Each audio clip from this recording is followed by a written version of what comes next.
السلام عليكم ورحمة الله وبركاته. بسم الله والحمد لله والصلاة والسلام على رسول الله وعلى آله وصحبه ومن والاه. رب اشرح لي صدري ويسر لي أمري واحلل عقدة من لساني يفقهوا قولي. Mes chers frères et sœurs, il y a quelques mois, deux étudiants de Médine ont fait une vidéo sur mon intervention concernant Zakatul Fitr. Dans leur vidéo, j'ai relevé un grand manque de rigueur et beaucoup de conclusions hâtives. Et sans trop perdre de temps, voyons ensemble leurs remarques ainsi que mes modestes réponses. Pour la première remarque concernant la Nuskha d'Ibn Abi Shayba, rahimahullah, la version que notre frère cite est celle où on retrouve dans le Musannaf Omar عن ابن جريج عن عطاء أنه كره أن يعطي في صدقة الفطر ورقا.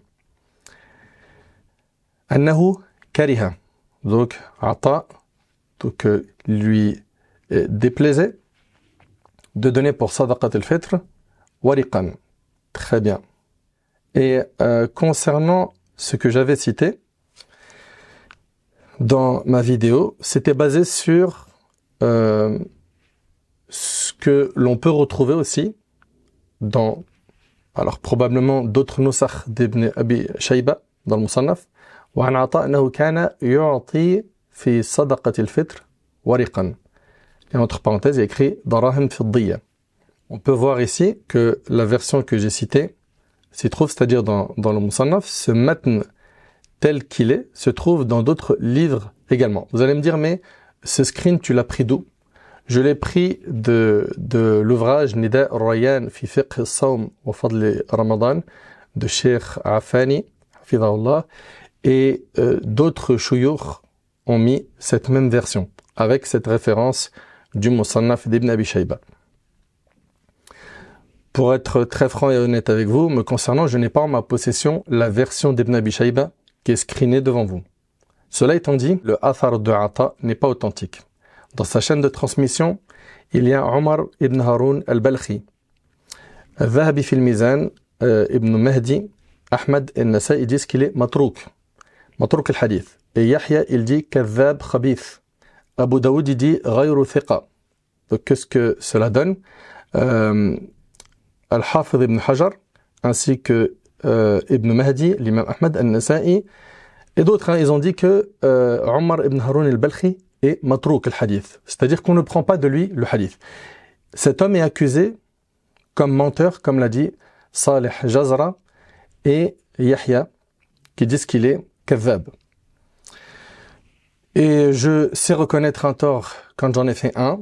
J'en profite pour vous dire que ce passage de Ata, je l'ai supprimé de ma vidéo. Alhamdulillah.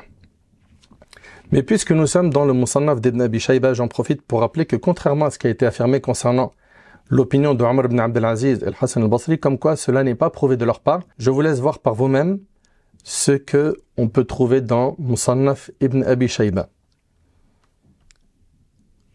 On a ici, dans le Athar 10470, Waki' qui lui, Waki' ibn al-Jarrah est thiqa, hafidh, il fait partie des rapporteurs de Bukhari, Muslim, etc. Waki' qui lui est thiqa, hafidh, il rapporte de Qurra, il s'agit de Qurra ibn Khalid, qui pareil lui aussi est thiqa, dhabit, et il fait partie des rapporteurs des 6.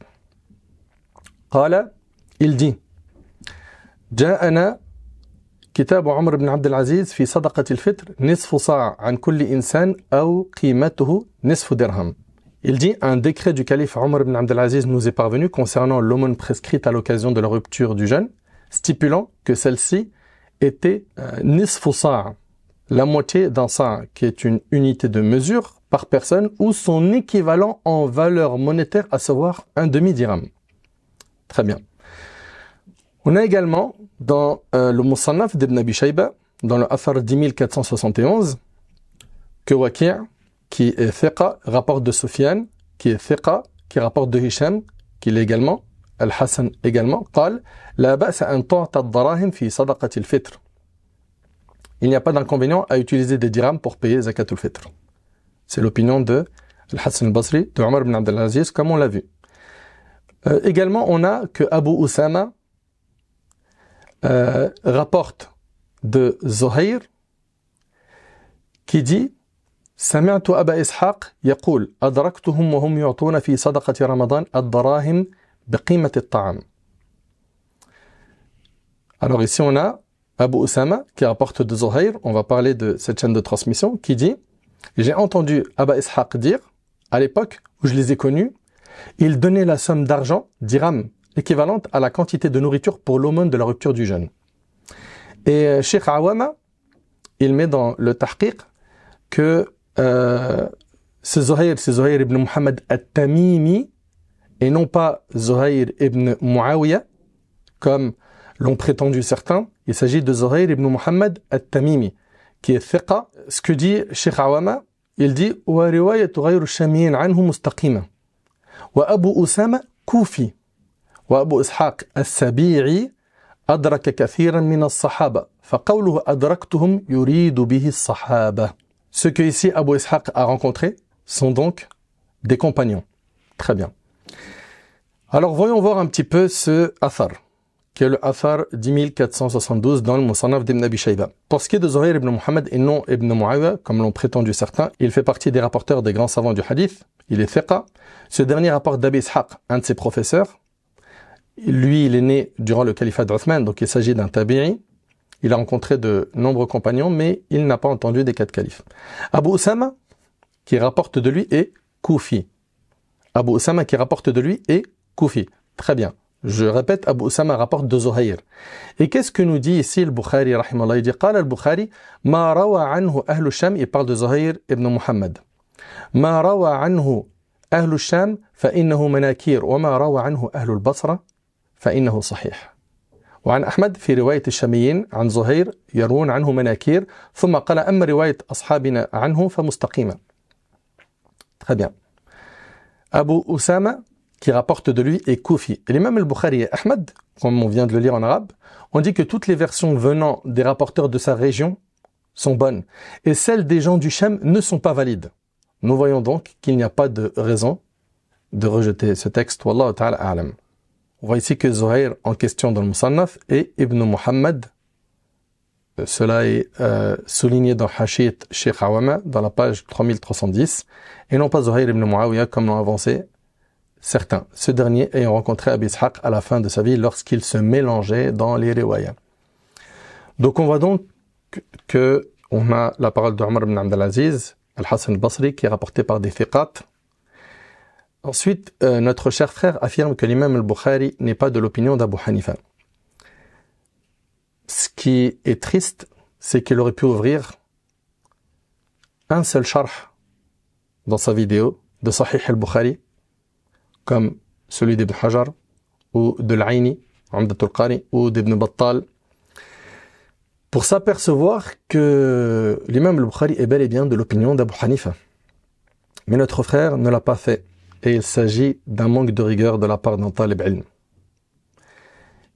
Il a ouvert Sahih al-Bukhari, il a ouvert beaucoup de livres, sans ouvrir une seule fois un seul sharh de Sahih al-Bukhari, chose qui lui aurait fait gagner beaucoup de temps.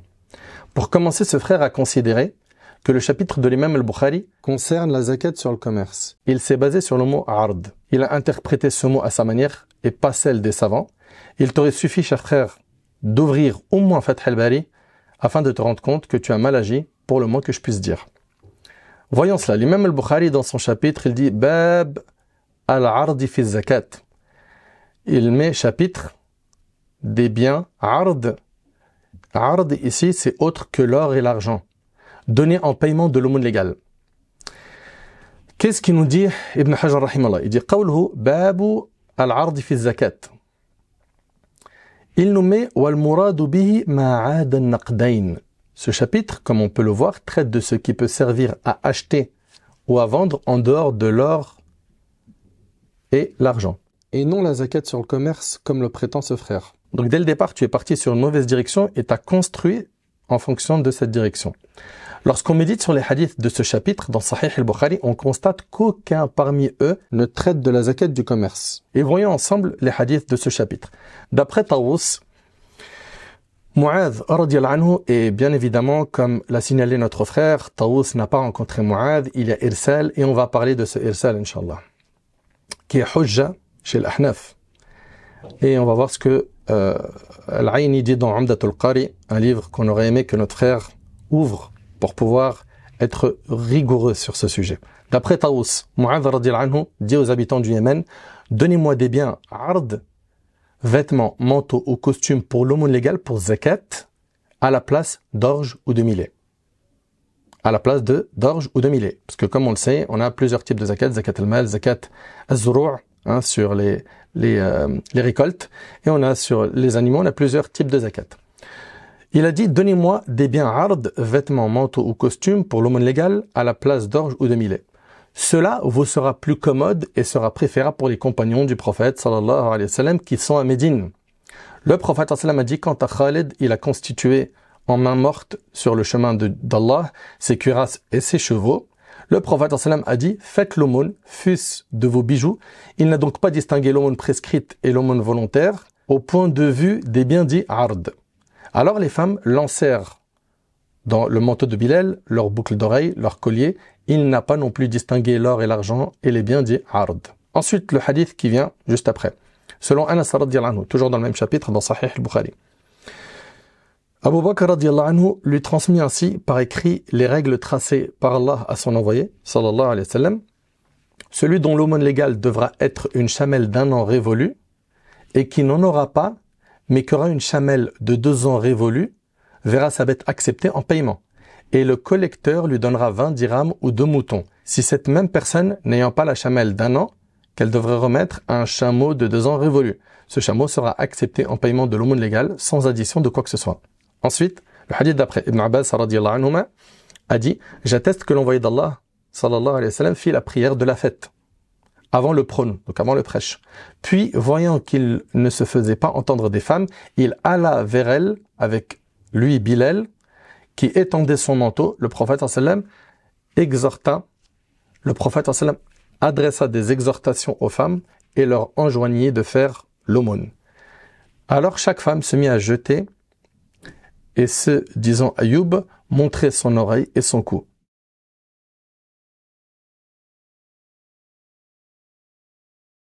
Et Al-Karmani, un sharh de Bukhari, il dit Al-Arad bisukun al-ra khilaf al-dananir wa al-darahim allati hiya qiyam al-ashya.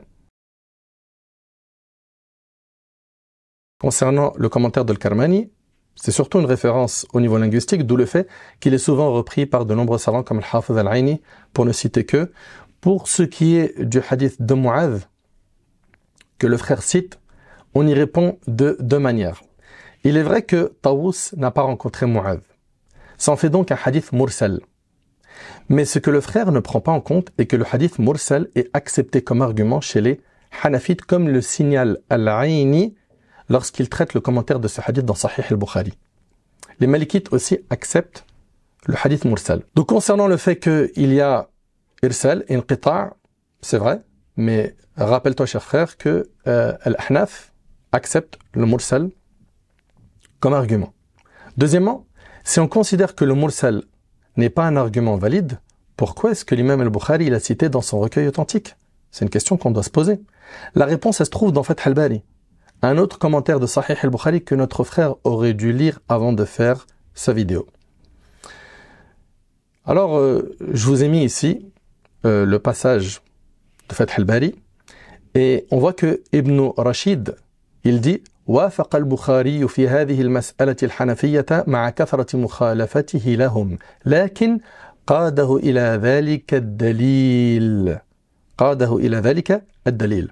On avance un petit peu et on voit فلا يغتر بقول من قال ذكره البخاري بالتعليق الجازم فهو صحيح عنده لأن ذلك لا يفيد إلا الصحة إلى من علق عنه وأما باقي الإسناد فلا إلا أن إراده له في معرض الاحتجاج به يقتضي قوته عنده وكأنه عضده عنده الأحاديث التي ذكرها في الباب. Comprenez que même si un texte ne réunit pas toutes les conditions requises pour être authentique, cela ne veut pas dire que l'information est fausse. D'où le fait que l'imam al-Bukhari le cite dans son Sahih. parce que d'autres textes vont dans le même sens que celui-ci, chose qui lui donne du poids. Ça c'est, en résumé, ce que je viens de vous lire en arabe. Concernant le fait que l'imam al-Bayhaqi rahimahullah dit que ce texte concerne la jizya, parce que certaines versions du hadith contiennent le mot jizya à la place de sadaqa. Al-Aini répond à cela dans son commentaire Umdatul Qari, explication de Sahih al-Bukhari. Il dit que cela ne peut pas être la jizya pour plusieurs raisons. La première raison est que dans le hadith, on a « Donnez-moi des biens, ard, vêtements, manteaux ou costumes pour l'aumône légale à la place d'orge ou de millet. » Suivez bien. Et l'orge et le millet ne sont pas des biens qui sont payés dans la jizya, et ce sans divergence. Sans divergence. L'orge et le millet ne sont pas des biens qui sont payés dans la jizya. Deuxièmement, l'Aini dit, rahimahullah, et la version la plus répandue contient le mot sadaqa et non jizya. Et ça, c'est rapporté par l'Aini et aussi Al-Hafiz ibn Hajar rahimahullah dans Fath al-Bari. Dans Fath al-Bari, Ibn Hajar rahimahullah, il nous dit وقوله في الصدقة يرد قول من قال إن ذلك كان في الخراج وحكى البيهقي أن بعضهم قال فيه من الجزية بدل الصدقة فإن ثبت ذلك سقط الاستدلال لكن المشهور الأول. C'est pas mes paroles. Ce que j'ai entendu dans la vidéo, Nader et ses semblables. Non, regarde mon cher frère. Ce ne sont pas mes paroles, ce sont les paroles d'Ibn Hajar rahimahullah. Il dit لكن المشهور الأول يعني الصدقة et non الجزية.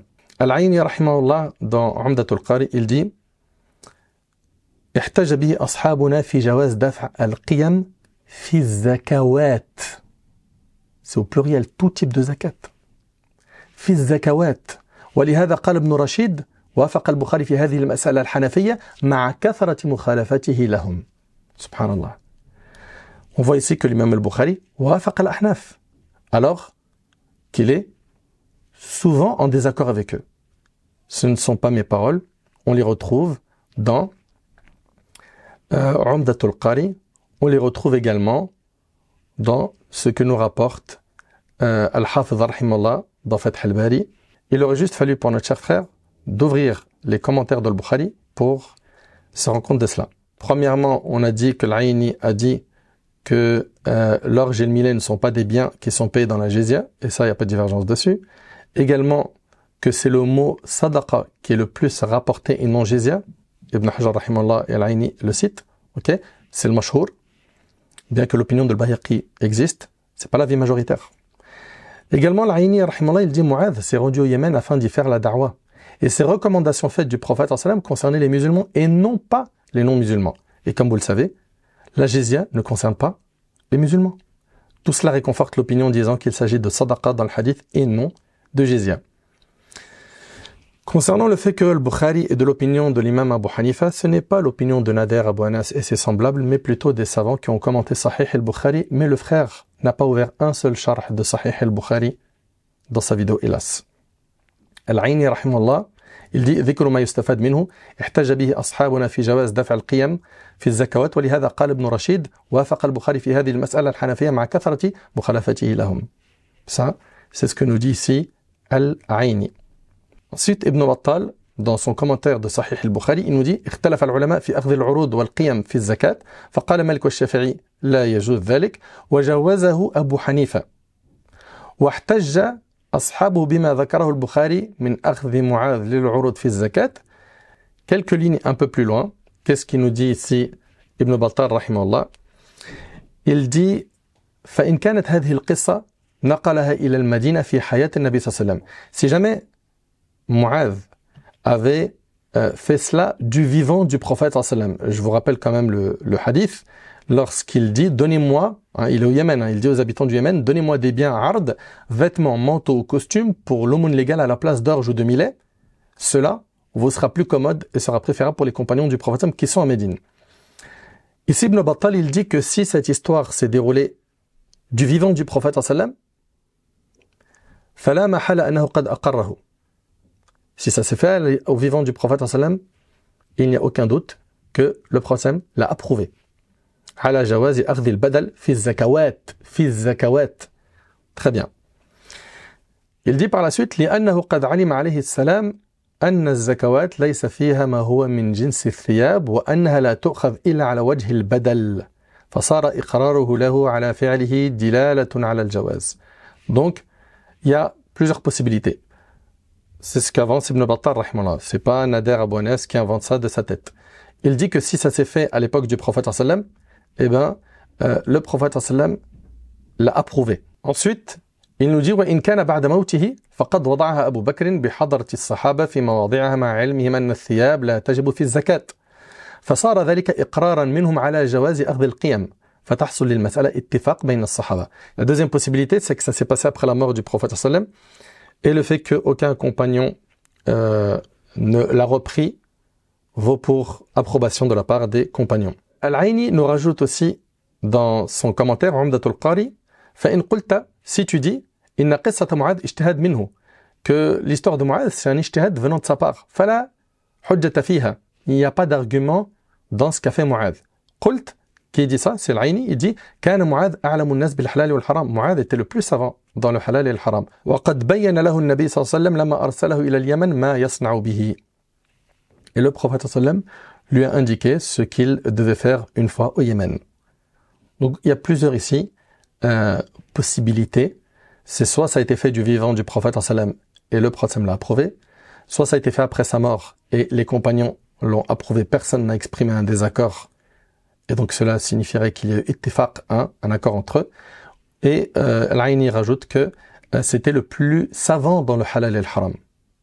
وقد بين له النبي صلى الله عليه وسلم أرسله إلى اليمن ما يصنع به. Et le prophète lui a indiqué quand il l'a envoyé au Yémen ce qu'il devait faire. Dans Fath al-Bari, on retrouve ici dans la deuxième ligne قال ابن رشيد وافق البخاري في هذه المسألة الحنفية مع كثرة مخالفته لهم لكن قاده إلى ذلك الدليل. On vient de voir qu'Al-Aini, Ibn Battal, Ibn Hajar qui ont commenté Sahih al-Bukhari confirment que l'imam al-Bukhari est de l'opinion d'Abu Hanifa. Ils ne sont pas les seuls à dire ça. Il y a également Al-Qustulani, Ibn al-Mulaqqin, savant Shafi'i, Muhammad al-Qadir al-Shanqiti. Malheureusement, notre frère n'a pas lu un de ses commentaires dans sa vidéo. Pourtant, ces commentaires sont indispensables pour comprendre ces hadiths. On voit bien jusque-là que sortir la valeur monétaire à la place d'aliments pour Zakat al-Fitr est l'opinion d'Abu Hanifa, rahimahullah, de l'imam al-Bukhari, c'est bien prouvé, d'Al-Hassan al-Basri, de Omar ibn Abd al-Aziz, mais il n'y a pas que. La suite arrive. Notre frère m'a repris sur ce qu'a dit l'imam al-Nawawi rahimahullah dans le Majmou'. Pour bien comprendre ce que rapporte l'imam al-Nawawi dans le Majmou', il suffit de revenir au texte de Shirazi que l'imam al-Nawawi rahimahullah commente. Al-Shirazi, il dit ولا يجوز أخذ القيمة في شيء من الزكاة. Il dit il n'est pas permis de prendre la valeur monétaire dans tout type de zakat. Très bien.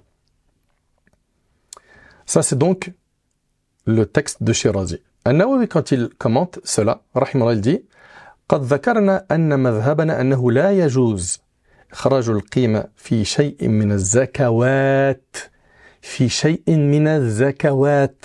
سبحان الله, c'est au pluriel, tout type de zakat. وبه قال مالك وأحمد وداود إلا أن مالكا جوز الدراهم عن الدنانير.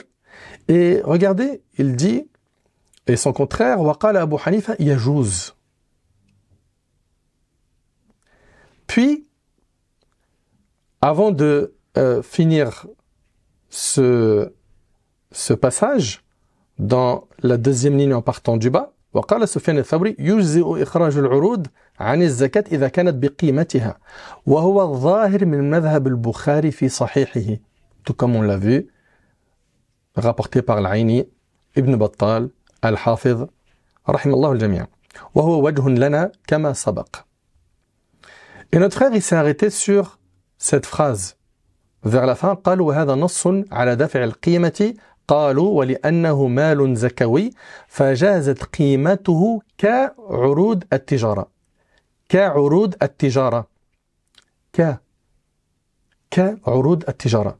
Il semble que le frère n'a pas bien lu le kaf ou n'a pas compris l'importance de cette lettre dans cette phrase. An-Nawawi rahimahullah dit qu'il n'est pas permis de donner la valeur monétaire dans tout type de zakat. Il rappelle l'opinion des Malikites et Hanbalites. Puis il nous dit qu'Abu Hanifa le permet. À la fin du paragraphe, il dit que c'est l'opinion de Bukhari, comme on a pu le voir dans les commentaires de Sahih al-Bukhari.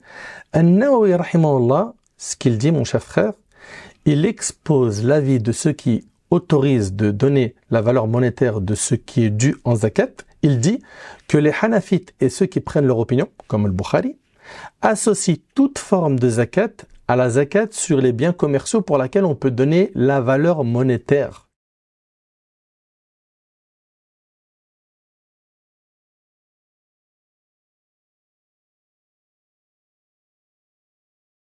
Ensuite, concernant l'opinion d'Ibn Taymiyyah, voyons ce que dit Al-Mardawi dans Al-Insaf, un livre de référence Hanbali. Dans le chapitre « Ikhraj qimat zakat al-an'am » قوله ولا يجوز إخراج القيمة هذا المذهب مطلقا أعني سواء كان ثم حاجة أم لا لمصلحة أو لا. Donc voilà, il interdit de donner la valeur monétaire.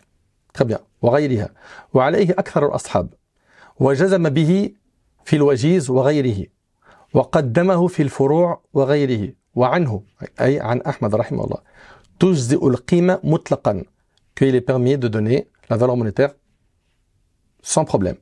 وعنه أي الإمام أحمد رحمه الله يجزئ في غير الفطرة que c'est permis dans autre chose que zakat al-fitr. C'est très intéressant ce qui arrive. وعنه تجزئ للحاجة. Donc vous voyez que il parle de tout type de zakat, puis après il va faire la distinction entre zakat al-fitr et le reste des zakawat. Et il dit وعنه تجزئ للحاجة عن أحمد que c'est permis de donner la valeur monétaire quand il a une haja, un besoin. من تعذر الفرد ونحوه نقلها جماعة, c'est rapporté par un groupe de savants. منهم القاضي أبو يعلى في التعليق صححها جماعة, ça a été authentifié par un groupe.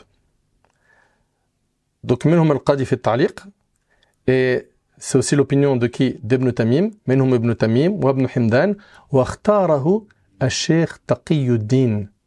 Et c'est l'opinion de Cheikh Taqiyuddin, qui est Ibn Taymiyyah, rahimahullah, que c'est possible de donner la valeur monétaire dans tout type de zakat. Quand il y a quoi? Un besoin. وَقِيلَ وَلِمَصْلَحَةٍ أَيْضًا, que cela est permis quand il y a quoi? Un avantage, un intérêt. وَاخْتَارَهُ الشيخ تقي أيضًا.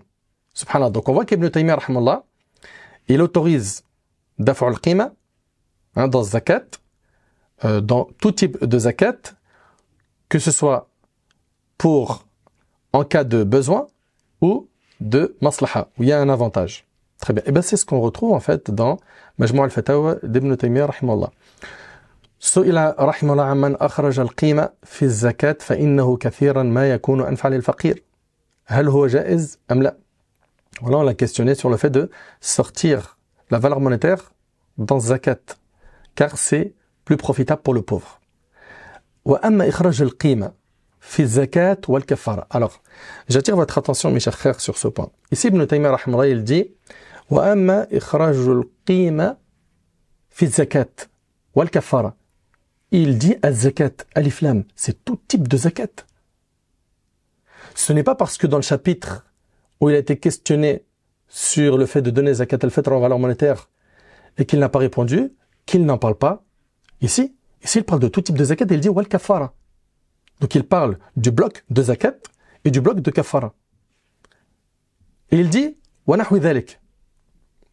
فالمعروف من مذهب مالك والشافعي أنه لا يجوز.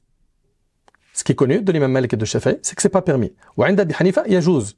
وأحمد رحمه الله قد منع القيمة في مواضع وجوزها في مواضع. فمن أصحابه من أقر النص ومنهم من جعلها على روايتين. Puis on a vu dans l'Insaf que Ahmad rahimahullah il avait plusieurs opinions. والأظهر في هذا أن إخراج القيمة لغير حاجة ولا مصلحة راجحة ممنوع منها. Pas de problème. Ça ne va pas à l'encontre de ce qu'on vient de voir dans l'Insaf. Et c'est bel et bien l'opinion d'Ibn Taymiyyah que s'il n'y a pas une haja ou une maslaha rajiha, c'est pas autorisé.